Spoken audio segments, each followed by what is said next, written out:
And so hello guys, what's up? And welcome back to our YouTube channel. So for today's video nga po, may binili nga po tayo sa may SM. Eto nga po, napakalaking, ayan, Regent King Crab. Ayan, ang nakalagay dito, crab flavored crackers. And of course, savory snacks from a special recipe for you, family and friends. So pang family and friends nga raw ito. Ayan, yun yung king crab. You all know yung malaki yung king crab. So kaya siguro malaki din yung packaging niya. Para po may idea kayo kung gaano siya kalaki. Ito po, ayan, yung kasalo is hanggang ganyan siya kalaki. As in, mas malaki siya ng konti lang naman. Pero ganun. Pero alam naman natin maraming hangin to, no? Pero ang lalaki din ng, ng chips niya. Mamaya makikita nyo. Chips ba? Tawag ba dito? Crackers. Ng crackers niya. Ayun. So yung itsura pa lang niya, actually, nakuha agad yung attention ko na nakita ko ito sa may mall.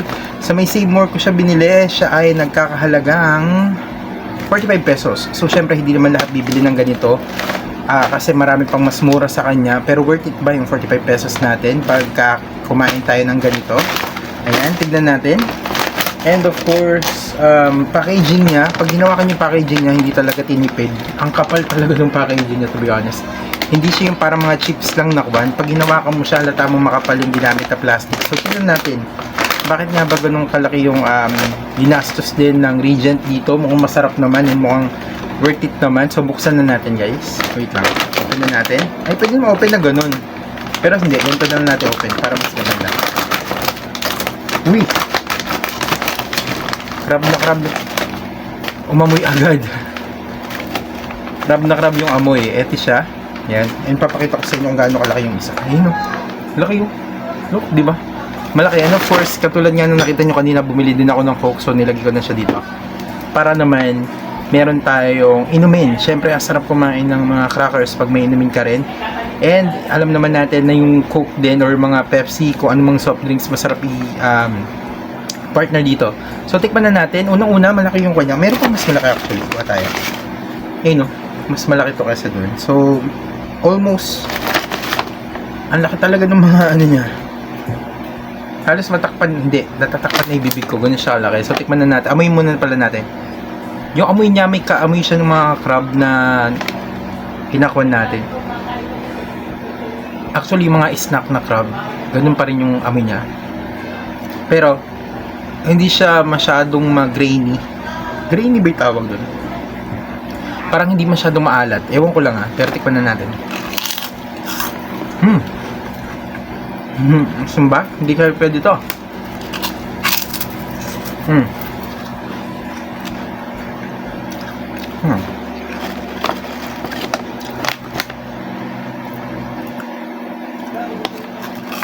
Apple.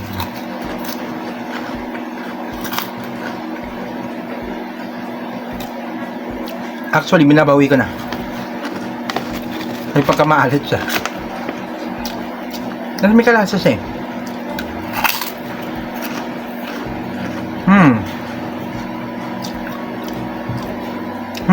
Medyo lasang oishi siya. Pero ito, hindi siya maanghang, kundi mas maalat siya. Yung alat niya para sa akin nasa 7. Mga 8 yun. No? Naman tayo.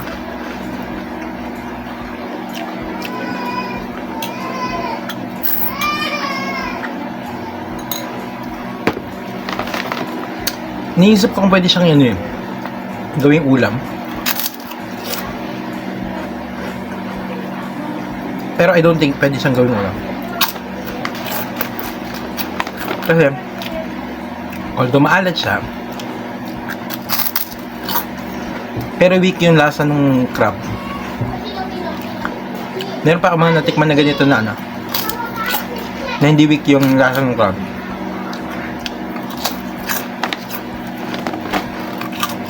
Kung ako magbibigay ng price nito,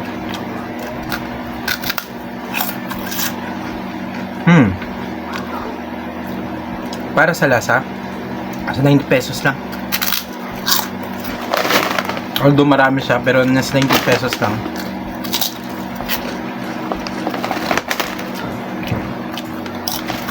Siguro kung mas lasa yung crab, much better. Pero ano kanya?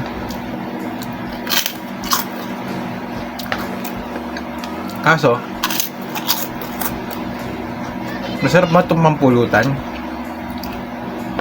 Well, maraming ibang masarap na pulutan kaysa dito.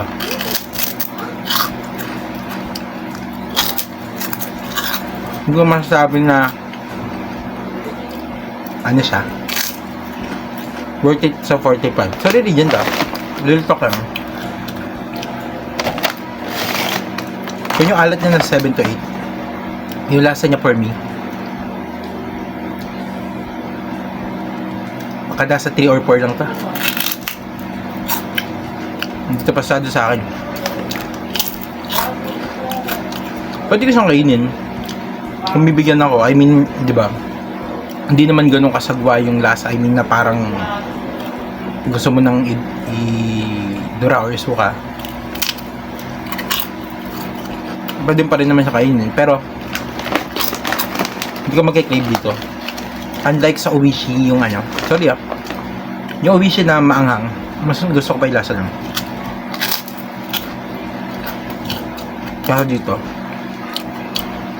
to be honest, yung ibang mga Regent na ganito, masarap talaga siya. Pati yung mga tinapay nila.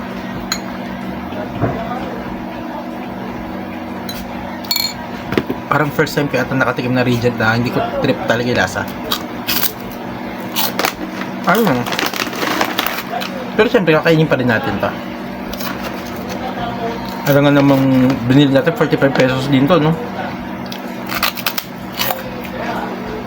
Ayun. Pero sa bagay, iba naman kasi panlasa natin. Para sa akin lang naman to. So, try nyo. Nabibili siya sa SMR. Pero huwag kayo mag-expect ng laki. Huwag kayo mag-expect na masarap talaga siya. Kaya hindi kayo masyadong kasi para sa akin dapat binawasan nila alat. More on sa flavor sila nag-focus. Pero para mas ano kayo alat kaysa sa flavor. Pero kaya nakain nun. Uy. Siyempre. Food is life pa rin, pero ang alat talaga. Alam niyo yun?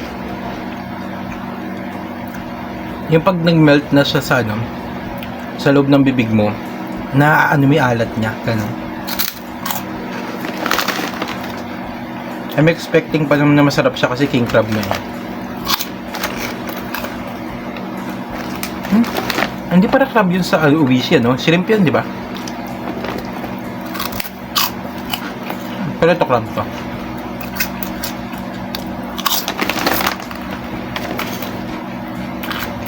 Ibang Regent na lang kakainin ko. Marami pa naman masarap na snack si Regent. Yun lang guys. Ganito lang. Hindi ko maubos to. Naalatan ako.